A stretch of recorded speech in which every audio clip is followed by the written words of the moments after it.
ओम नमः शिवाय। राधे राधे। आइए सुनते हैं भौम प्रदोष व्रत कथा।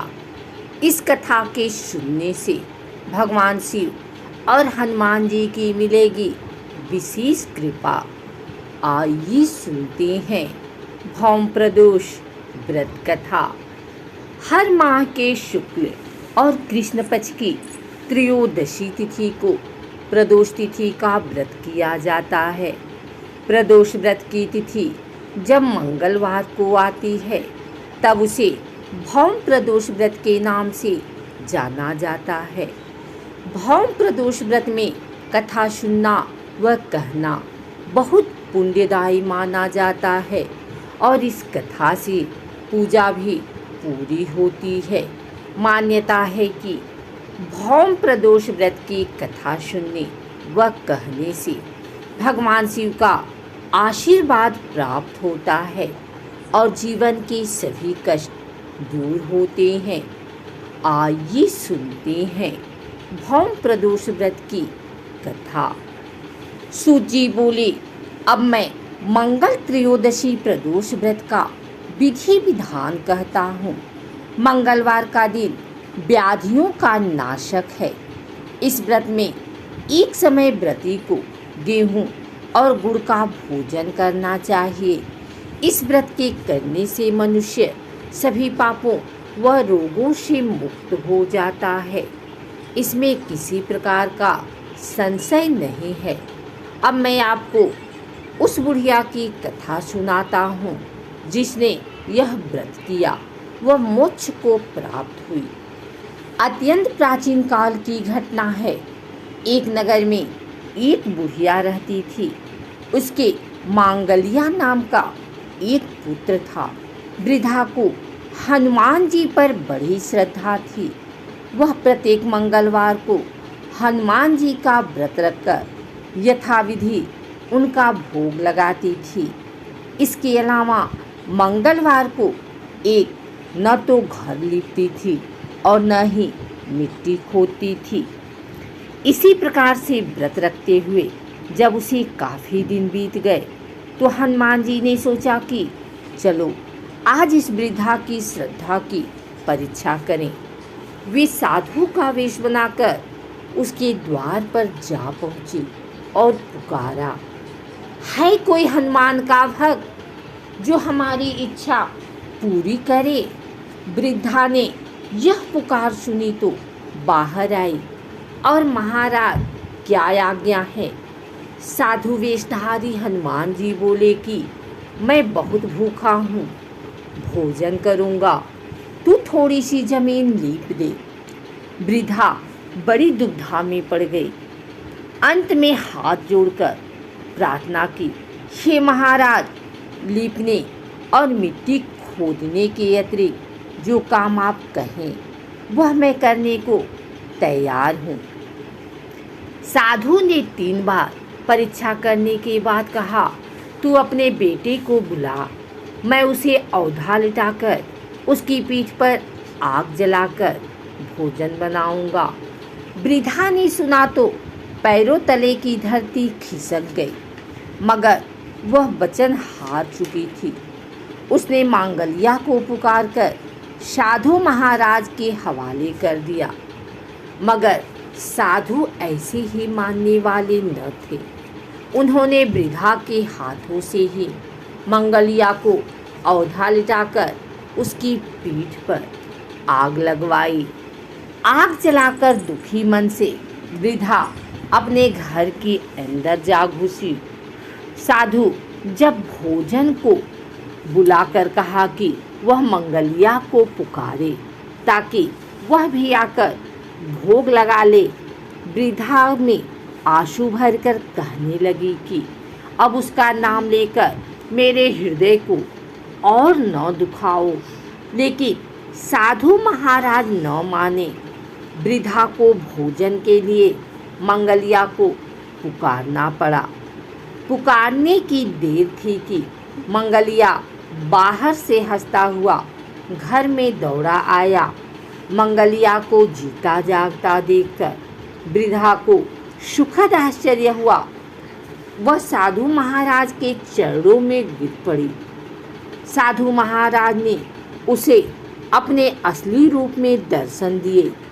हनुमान जी को अपने आंगन में देखकर वृद्धा को लगा कि जीवन सफल हो गया है। प्रदोष व्रत भगवान शिव को प्रसन्न कर जीवन में सुख समृद्धि लक्ष्मी प्राप्त करने का स्वर्णिम अवसर है।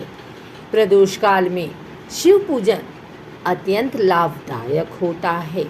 रावण के पास जितनी भी धन संपदा थी वह सब शिव कृपा का ही प्रताप था। रावण प्रदोष काल में शिव को प्रसन्न कर सिद्धियां प्राप्त करता था। धर्म शास्त्रों में लक्ष्मी प्राप्ति हेतु गन्ने के रस द्वारा शिव जी का रुद्राभिषेक प्रदोष काल में करने का निर्देश दिया गया है। प्रदोष का भगवान शिव के साथ अन्योन्याश्रित संबंध है। प्रदोषो रजनी मुखम, रात्रि के प्रारंभ की बेला प्रदोष नाम से संबोधित की जाती है। रात्रि शिव को विशेष प्रिय है। मुख्यतः प्रदोष का अर्थ है रात्रि का प्रारंभ। प्रदोष व्रत स्त्री पुरुष दोनों कर सकते हैं। प्रदोष व्रत प्रत्येक पक्ष की त्रयोदशी तिथि को किया जाता है। इस व्रत को स्त्री और पुरुष दोनों कर सकते हैं। इसके उपासक देव भगवान शंकर हैं। प्रदोष काल में महादेवी का भी विधिवत पूजन किया जाता है। इसमें व्रती को सायंकाल शिव जी का पूजन करके ही भोजन करना चाहिए।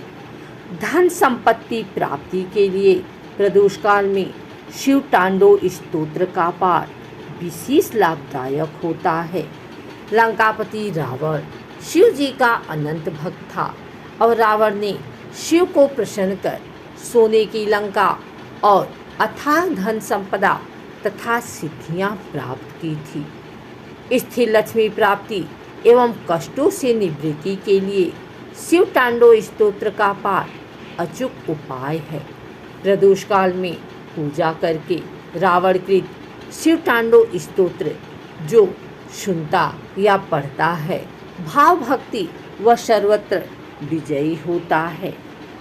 शिव शंकर शुभ लक्ष्मी देते, सुख संपत्ति धन अपरंपार। महिमा शिव की बड़ी निराली, नहीं किसी ने पाया पार। धर्मशास्त्रानुसार प्रदोष अथवा त्रयोदशी का व्रत मनुष्य को संतोषी एवं सुखी बनाता है। इस व्रत के पुण्य प्रभाव से सुहागन स्त्रियों का सुहाग अटल रहता है।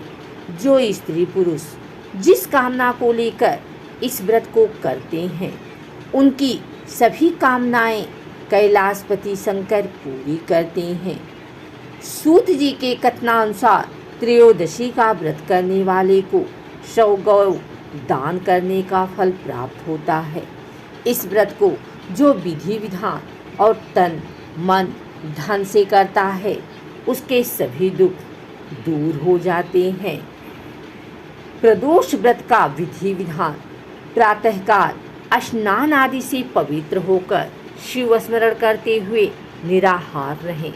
सायंकाल सूर्यास्त से 1 घंटा पूर्व पुनः स्नान करके गंध, मदार, पुष्प, बेलपत्र, धूप, दीप तथा नैवेद्य आदि पूजन सामग्री एकत्र करने 5 रंगों को मिलाकर पद्म पुष्प की प्रकृति बनाकर आसन पर उत्तर पूर्व दिशा की ओर मुख करके बैठें और देवाधिदेव शंकर भगवान का पूजन करें। पंचाक्षर मंत्र का जप करते हुए जल चढ़ाएं और ऋतुफल अर्पित करें। जल चढ़ाते समय इस बात का विशेष ध्यान रखें कि जलधारा टूटे नहीं। इस प्रकार मंत्र का जप लयबद्ध हो।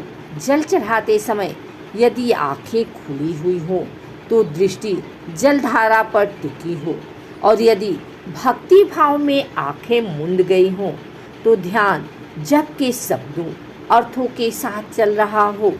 जिस कामना पूर्ति हेतु व्रत किया जा रहा है उसकी प्रार्थना भगवान शिव के समक्ष श्रद्धा भाव से करें।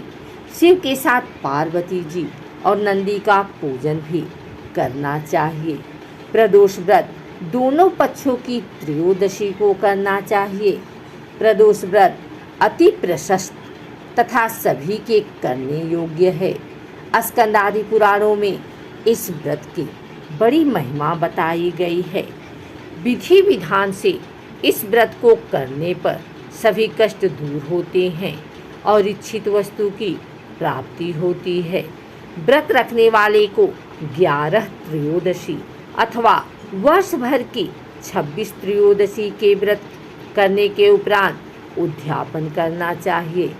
उद्यापन के एक दिन पहले घर में गणेश पूजन कर भजन कीर्तन नृत्य आदि रात्रि जागरण करें।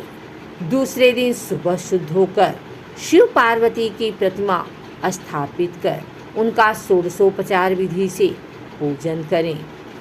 ओम उमा सहिताय नमः शिवाय मंत्र बोलते हुए 108 बार क्षीर की अग्नि में आहुति दें। हवन के बाद किसी श्रेष्ठ ब्राह्मण या आचार्य को भोजन कराकर यथाशक्ति दान दक्षिणा देकर विदा करें। ऐसा करने वाला व्रती इस लोक में धन धान्य पुत्र पुत्री इत्यादि के सुख को भोग कर अंत में मोक्ष पा जाता है। अगर आपको हमारी वीडियो अच्छी लगी है तो इसे लाइक करें, कमेंट करें, शेयर करें। हमारे चैनल को सब्सक्राइब करके बेल नोटिफिकेशन ऑल पर सेट कर लें ताकि आगे आने वाली वीडियो सबसे पहले आप तक पहुंच सके। धन्यवाद।